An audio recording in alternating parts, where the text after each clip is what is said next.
এখানে সবাই রেস্টের জায়গা। তাদের এই গরমে যারা ইটের ভাটায় কাজ করে তাদের সঙ্গে কথা বলতে অনেক কষ্ট হয়, কেননা কিছুক্ষণ কাজ করার পরে অনেকক্ষণ কাজ করতে পারে না।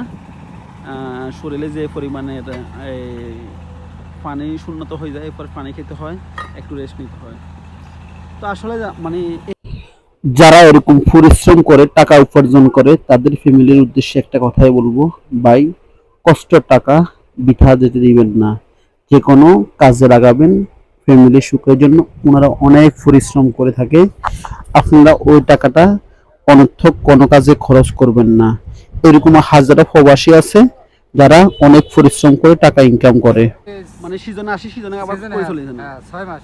আচ্ছা, আপনি কেন করেন? কার সুখের জন্য সবসময় এত পরিশ্রম? ছেলে মেয়ে বাবা মা সবার জন্য এরকম একটা মানে হাট ভাঙা কি পরিশ্রম। আসলে আমি এখানে আসছি মাত্র 10-15 মিনিট, আমার অবস্থা খুব খারাপ।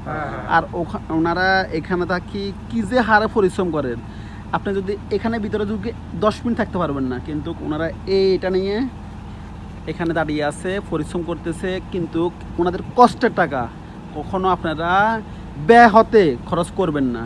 এরকমভাবে আমাদের প্রবাসী বাইরা যারা আছে ওনারা অনেক কষ্ট করে বিদেশ থেকে টাকা পাঠায়, আর দেশে তাদের ছেলে সন্তান একটা হুন্ডা মোটরসাইকেল আইফোন এটা সেটা তাদের কাছে বানা ধরে। অথবা অনেকজন ছেলে সন্তান এমনও আছে কি বাপের কাছে মোটরসাইকেল না দিলে ছেলে বিষ খায় লাগবে, এটা বলে না। ভাই একবার আসেন, কষ্ট করে পরিশ্রম কেমন তা একবার যদি আমি বলবো বিদেশ না যায় দেখবেন এরকম একটা ইটের পাটায় আসেন, তাহলে বলতে পারবেন পরিশ্রম বিদেশে কেমন।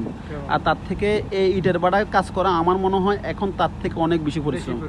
আমাদের দেশে একটাই সমস্যা, দেখেন যখন বিদেশে সবাই কাজ করে, আমি মানে যখন কাজ করে বিদেশে তখন ওনাদের অথবা একটা জিনিস রেস্টের জন্য যখন যায় তখন ওখানে এসি আছে, কারেন্ট সবসময় থাকে।